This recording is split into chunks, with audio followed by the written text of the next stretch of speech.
Hello,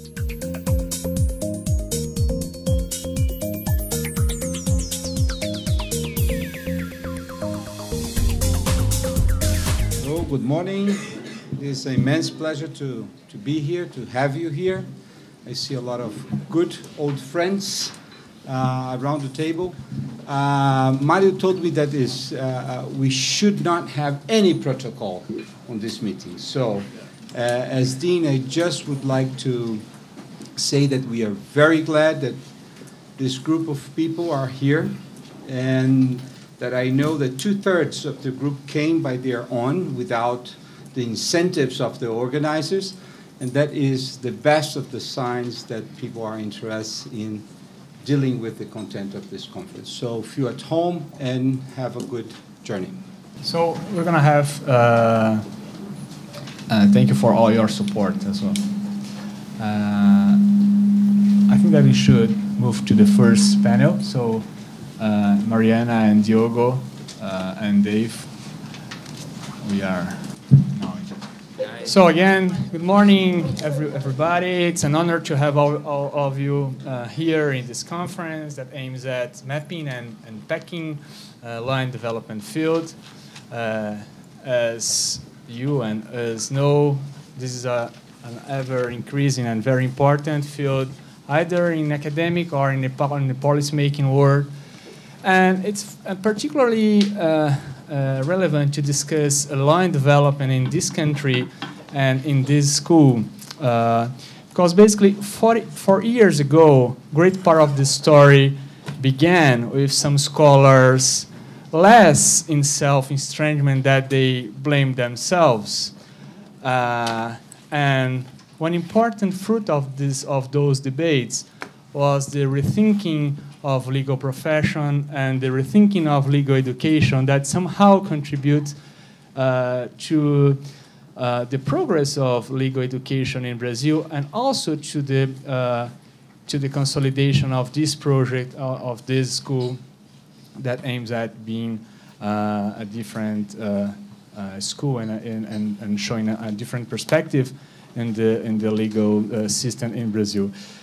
And the effort now is learning from this past and collectively move forward, sharpening our skills to work horizontally and giving even more voice to the global south in the global academy.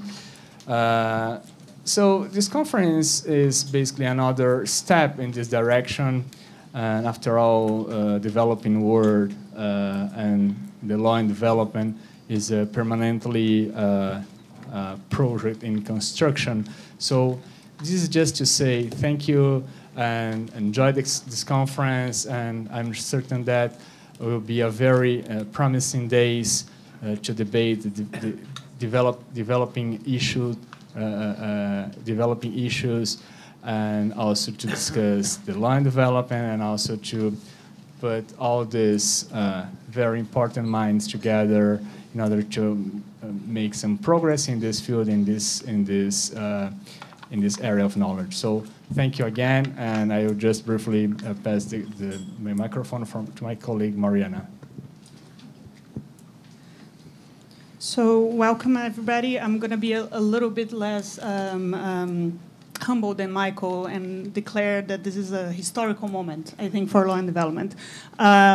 Because basically we managed to bring together here, I think, most of the scholars that work today with line development around the world. And I just wanted to give you a little bit of the background on how this came about. So the beginning of the conversation was the 40th anniversary of Scholars in Self-Estrangement, which is the landmark article that inaugurated and killed the field at the same time, written by David Trubek. And the idea was of the conference initially was, oh, let's look at what has happened since then, right? What has happened in the last 40 years. And then we approached IDRC, the International Development Research Council in Canada, who not only generously agreed to fund the conference, but suggested to us that they would be interested in also hearing what are our ideas for the field moving forward, meaning let's look at the past, but also let's look at the future. And then we decided to add a look at the present as well. And this is basically how you, if you take a look at the program, this is how the conference is organized, right? So we're going to take a look at theoretical issues that have been pressing in the field in the last 40 years and are still with us today. Then we're going to move to a look at specific countries, which I think it's one of the main contributions that we're expecting to have out of this conference. And once we have done that, at the end of the day tomorrow, we're starting to look at where we should be going from here. So I think this is I'm going to state that again. I think this is a historical moment because I think we are here sort of consolidating everything that has happened and hopefully setting the agenda for what's going to be coming forward. So I want to thank all of you, especially those of you who have managed to find your own funds to come to the conference. As Oscar mentioned, this would not have been possible if you individually have not made efforts to help us bring you here. And we're very grateful for you for doing that. And I think also we're very grateful for FGV for hosting the conference because I'm not sure if all of you know, but FGV created the first master's in law and development that exists today. It was received a prize for the second year by the Financial Times, now as the most innovative master's program in the world today. So there couldn't be a better place. In addition to being the Global South, we are in the place in the Global South that has been leading most of the academic innovations in law and development. So I think we couldn't be in a better place, we couldn't be in better company, and this couldn't be a better moment for us to sit down and talk about the field. So I'm just going to pass the word to Diogo, the third organizer, and one brief biographical reference. Diogo, Mário, and I, we went to law school together. So this is a good reunion because the three of us are teaching in 3 different schools, but it's good that we came together intellectually somehow despite being in different places. Thank you. Well, good morning, everyone. Thank you so much for being here. This is really wonderful. We are really, really glad to have you here, and I agree with Mariana that this is a historical occasion. Very, very quickly, I wanted, as a person who teaches at the University of São Paulo, say thank you so much to FGV, to Toronto, Mariana and Mário, and also to Adrian on behalf of our IDRC. Thank you for your support and for your kind cooperation with our initiative. We are gonna listen to some words by someone who, with others who are here, someone who's one of the most prominent scholars in law and development. I'm referring to Dave Trubek. I'm going to pass the word to Trubek, who's going to very quickly introduce some ideas based on his recent reflections on his paper, the one which is turning 40 now. I'm going to pass this microphone to Dave and also say thank you so much, Dave, for helping us with this. We are very grateful for your constant help and patience and assistance with us. So thank you so much again. I hope you and I and all of us enjoy this occasion. Thank you so much. Thanks, Diogo. So this is my job is to talk about the remote past, 40 years ago. But I could also mention that this is actually the 50th anniversary of my first arrival in Brazil as a very young lawyer working for the USAID. So that does date me a little. And it's very exciting. As Oscar knows, I've followed the growth of the FGV schools, both in Rio and São Paulo, since they were just an idea in the minds of some of the key people in the foundation.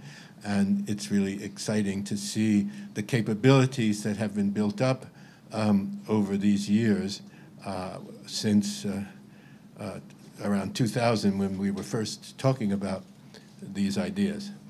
Okay, so I'm just going to give some very brief remarks to frame the discussion. As Diogo mentioned, I did a paper looking at the field of law and development 40 years after scholars, and this is based to some degree on that paper.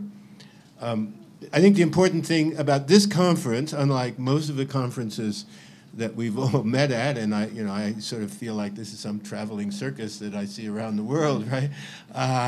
Is that we're talking here not primarily about the laws or development policies, but about the project of studying them. So just like Scholars and Self-Estrangement was about the study of this subject and about the academic field of law and development, or whatever you want to call it. So this conference, our focus is how can we better study these phenomena? What is the role of the academy? What are the capabilities of the academy worldwide?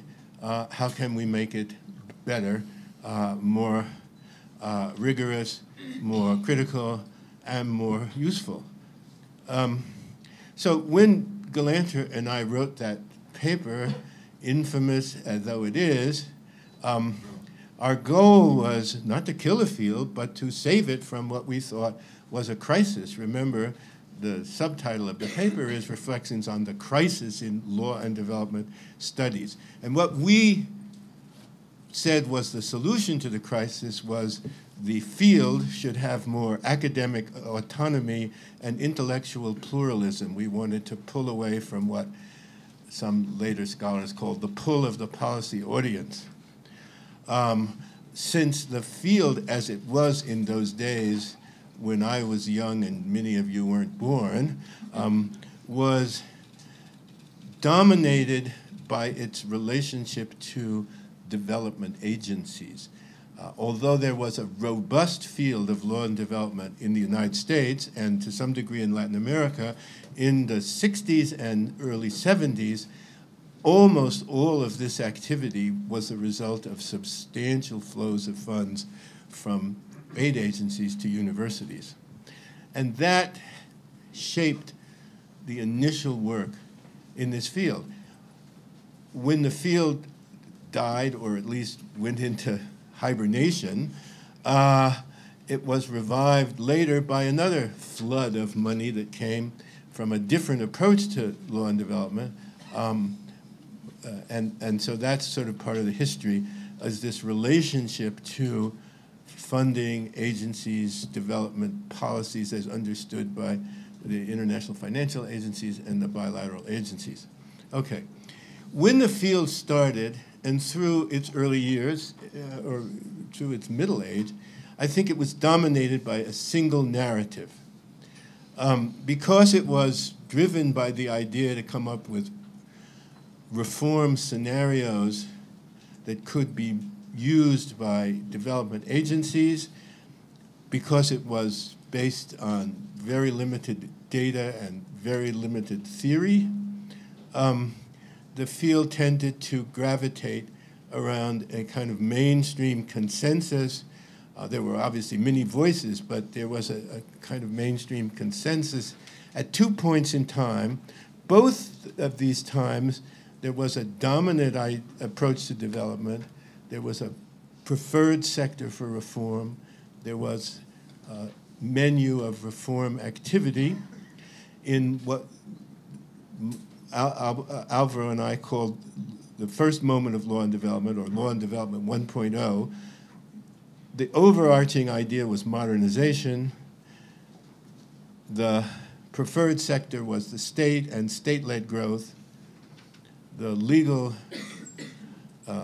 targets were public law, and transplants were a main tool.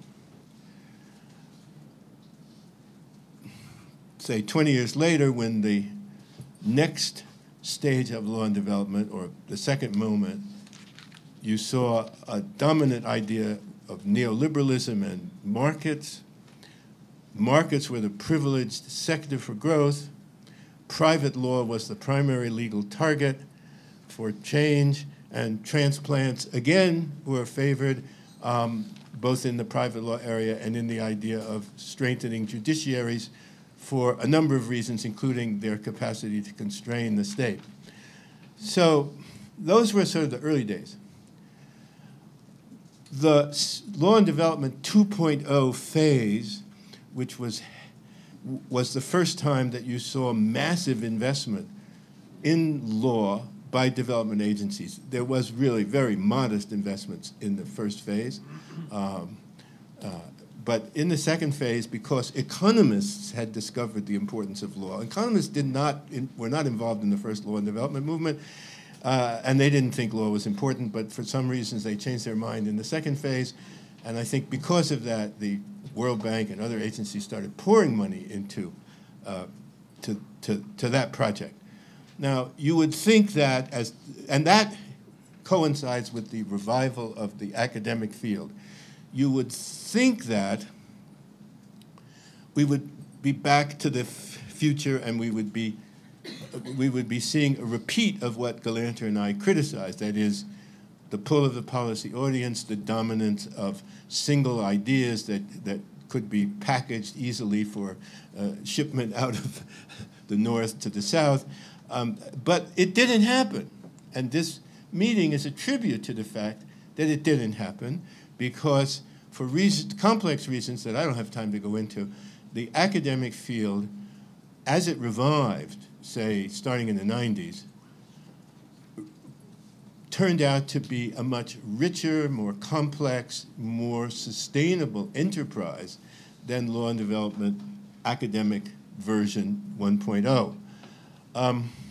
And this, I think, is a tremendous significance, because this field, I think, has achieved what Galanter and I called for, but failed to get: academic autonomy and intellectual pluralism, which I think is reflected in the many points of view and many backgrounds and areas of knowledge represented around this table, and all the other people who we are, connected with. So as we go into the 21st century, I think we have a whole new world of law and development, and I think this will emerge as the conference goes on.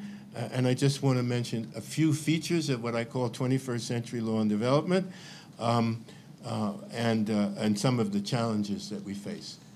So I think that, unlike the first two periods or moments or whatever you want to call them, there's a questioning of meta-narratives and universal solutions. There's an understanding of the importance of local variation and experimentation. There is a deep recognition of the embeddedness of legal systems and therefore the limits and complexity of transplantation. There's the understanding that the process of law and development is part of a global process and influenced increasingly by both global institutions and global forces.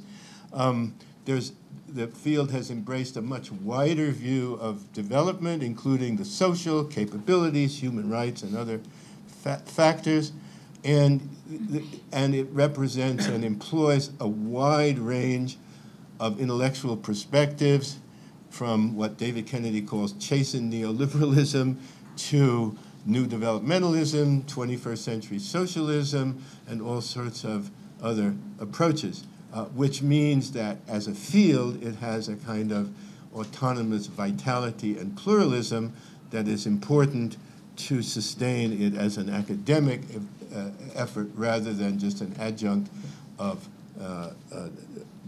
policy making and reform. There are new institutions that have grown up. There are specializations. So the field, I think, if you want to define it broadly, includes many sort of specialized areas like human rights and development, trade and development, gender and development, law and finance, and so on and so forth and so forth. And this is part of the reason that it is both rich and sustainable, because these sort of subfields are actually subfields of global fields. That is, so finance and law is a global field, and there may be a development subpart. Human rights is a global field, and there may be a development subpart, and trade is a global field, and is a development subpart. So if you think of it that way, the development project is embedded in deeply institutionalized intellectual projects in the global economy, and that's one reason that it is achieved more autonomy and sustainability than the fragile project of the 60s and 70s. And as Dean Oscar and Mario have pointed out, and this meeting symbolizes, there is a growth of capacity in the Global South, as we will see from not only this event in itself, but also the presentations from the other BRICS countries. And there is increasing capability, North and South, to study law empirically so that the reform project and the intellectual project can be grounded more on fact and less on hope. So I think we face a number of challenges as we move ahead. There's the challenge of contextualization. As we abandon universal ideas and meta-narratives, do we move to complete contextualization, something that we're going to hear about in about 2 minutes from one of the distinguished speakers. I think that the embeddedness of a development project within other academic areas like trade or gender or human rights is a great strength, but it also leads to fragmentation, and there is a problem of people not talking to each other, even though they're really looking at overlapping and interrelated issues. And while there is hopeful signs of development in the Global South, given the importance of contextual knowledge, empirical understanding, and local variation, the capacity falls far short of what would be needed for a truly robust academic field that could have policy relevance, something I don't think we have achieved to the degree that we should. So as we move through this next 2 days, I think we should be asking ourselves the following questions. How can we help strengthen the capacity in the South? How can we encourage more South-South horizontal learning rather than North-South copying, which was part of the old, or South-North copying, rather, which is part of the old law and development? How can we get more dialogue among the countries in the South, and they can learn from each other, which is probably more profitable than trying to learn from countries very different in many ways? How can we foster dialogue among the specializations, and how can we strengthen and maintain a global network so that we keep talking to each other? So that's enough to keep you busy for a day and a half.